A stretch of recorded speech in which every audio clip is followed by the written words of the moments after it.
آئیے ایک ایسے خیال سے شروع کرتے ہیں جو بچوں کے رویے کے بارے میں شاید سب کچھ بدل دے۔ یہ ایک ایسا سوال ہے جو بہت سے والدین کو پریشان کرتا ہے۔ یہاں ایک کڑوا سچ سامنے آتا ہے، ذمہ داری بچے پر نہیں، والدین پر ہے۔ یہ رویے سیکھے جاتے ہیں، یہ کوئی پیدائشی نقص نہیں ہے۔ اچھا، تو یہ سب ہوتا کیسے ہے؟ پہلے دیکھتے ہیں کہ ضد آتی کہاں سے ہے۔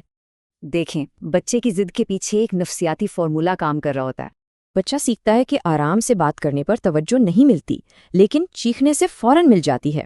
تو جب والدین ہار مان لیتے ہیں تو وہ بچے کو سکھا رہے ہوتے ہیں کہ ضد ہی کامیابی ہے۔ اور بدتمیزی کا کیا؟ وہ کہاں سے آتی ہے؟ بچوں کو ایک ریکارڈر سمجھیں، وہ ہر چیز ریکارڈ کر رہے ہوتے ہیں۔